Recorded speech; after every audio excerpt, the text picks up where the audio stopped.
Welcome to Business Over Brew, the show where we talk business with some of the Riverbend's most interesting and influential business leaders, all while enjoying a nice brew from the Great Rivers Tap and Grill inside the Best Western Premier Hotel in Alton. Today we'll talk to Brad Haug, owner of Black Sporting Goods. He'll share with us how providing excellent customer service is helping him compete with the big box stores at the local level. So let's get to it. It's the Business Over a Brew podcast from the Great Rivers Tap and Grill inside the Best Western Premier Hotel in Alton. Welcome to Business Over a Brew. Pleased to be joined this episode by Brad Haug of Black Sporting Goods. Brad, thanks for coming on the show. Yeah, thank you very much. Just tell us a little bit about yourself and how you got started with Blacks.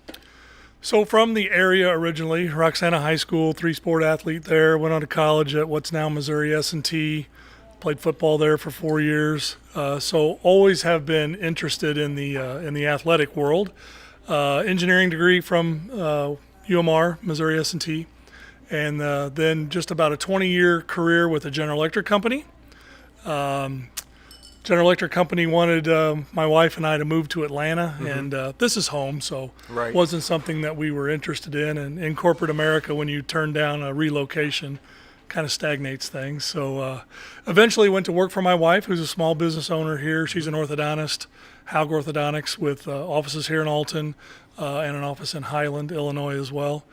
That was intended to be a 1 or 2 year type deal, and in the second year of that, Black Sporting Goods changed ownership, still in the family, but I had inquired at that time if there was any interest in selling the business. That time that there wasn't, but fast forward 6 years or so, still working for my wife, 7 or 8 years into the 1 or 2 year plan. Exactly.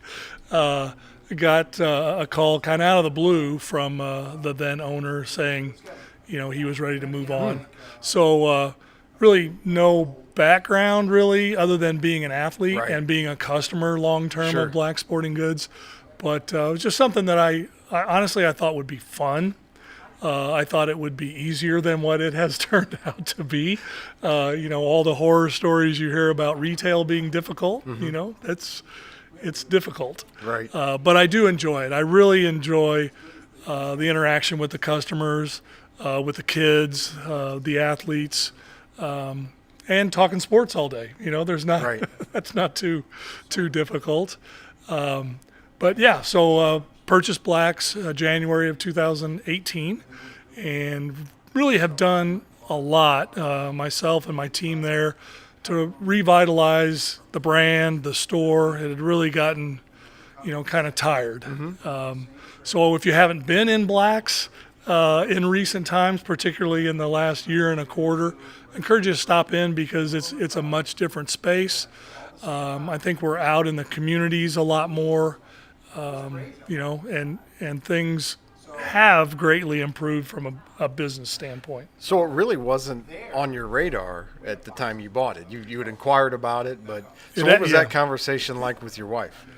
It was interesting because after 7 or 8 years working with her, it wasn't, just kind of a novel, here are some, kind of high priority things to take care of, which is how it started, to, really had evolved in a day-to-day working relationship associated with growing and maintaining that business. So coming out of the blue, there were some serious discussions about, was this the right thing to do? But I think she recognized how passionate I was about it. Right. And, she's been really supportive. What I always ask people, what's been the biggest surprise for you since taking over? I probably kind of naively thought that from a team standpoint that I do know a lot of the area or region coaches or athletic directors. And it was easy initially to go in and reintroduce Blacks and shopping local. And, everyone to an individual said, oh, yeah, we'd much prefer to shop local. And, I think it's easy to say that, but sometimes harder to do. I think we all get into our routines and our comfort zones, and if you do business somewhere and you're asked to change, we tend to resist change. So that, while I thought would be kind of a light switch type opportunity, it really hasn't been. It's really taken a lot of just roll up your sleeves, go in. Don't try to hit the home run, in the first at bat. Start small. I mean, I just sold, 50 Letterman wrestling pins to a school. So that's probably, I don't know, $40-$50 transaction, right? I want to do all of their athletics, but we're starting small. So, I think that's really important, particularly in the industry, the sporting goods industry today. There are so many levels of competition. But from my perspective, so few of those provide much, if of anything, in terms of customer service, right? I mean, you got the internet. You're just clicking a mouse. No customer service. You got the big box stores. I go in them regularly to do, kind of secret shopping type things, because whether it be the internet or the big box stores or other smaller retailers like us, we have to be competitive, right? I can't command a premium just because we're a one-store sporting goods store. But most of those really provide little in terms of customer service. I mean, I went to a big box store and inquired about something, and first they had to get on their walkie-talkie to inquire what's he talking about, and then they pointed me. It's over in that corner of the store.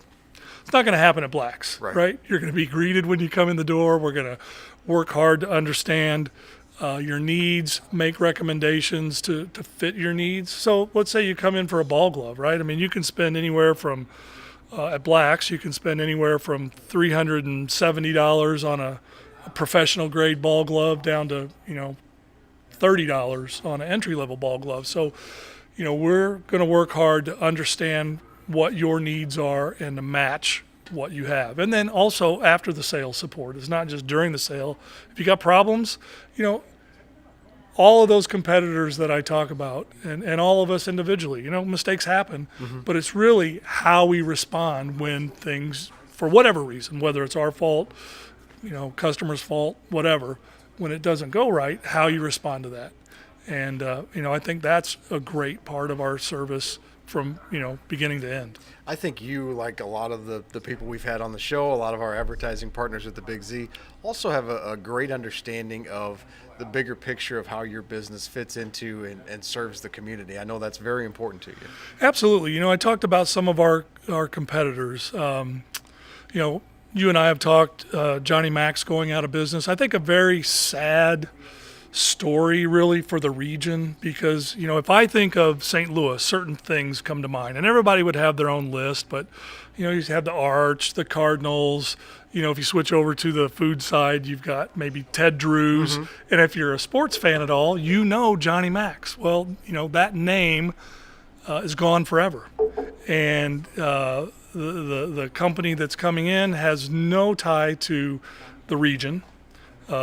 Not headquartered here, right? And you won't see or hear from them again, right? They won't advertise. How does the radio station stay open, right?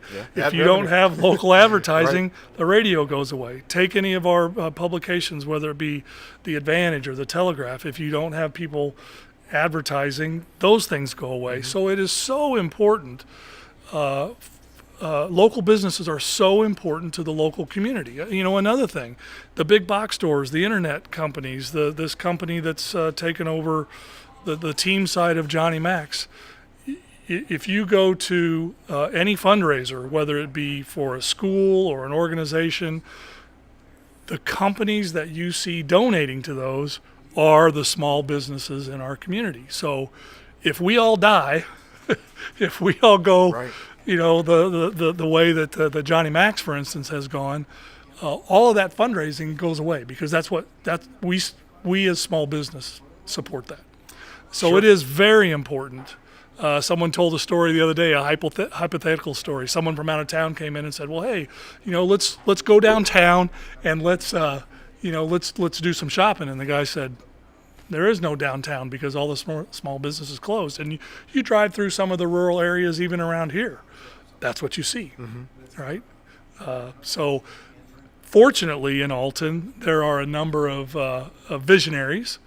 I know John Simmons has a vision for, I'll say, the Broadway corridor, right?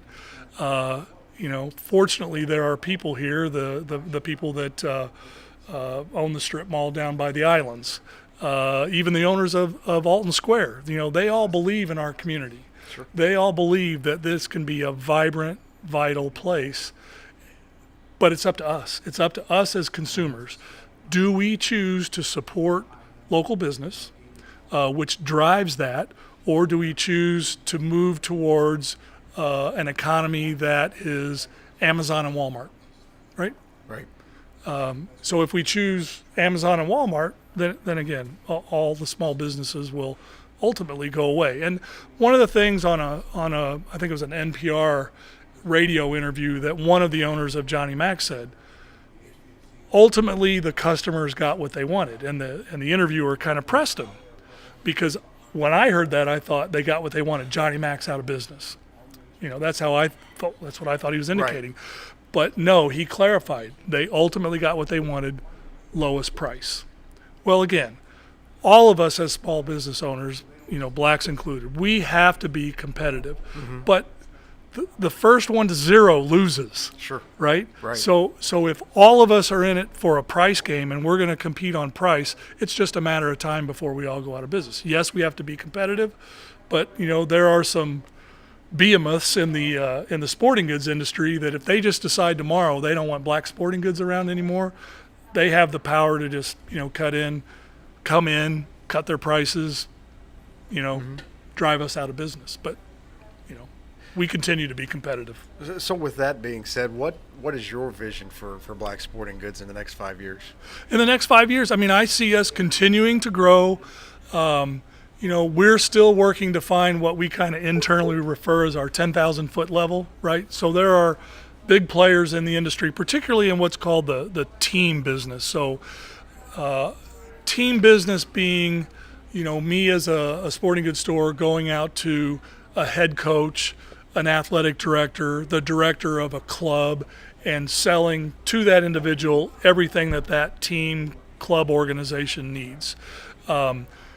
We have to find our 10,000 foot level, meaning where are we under the radar screen, right? Mm-hmm. Where do we not draw the attention of these monsters that right. at the drop of a hat, could just decide blacks is done.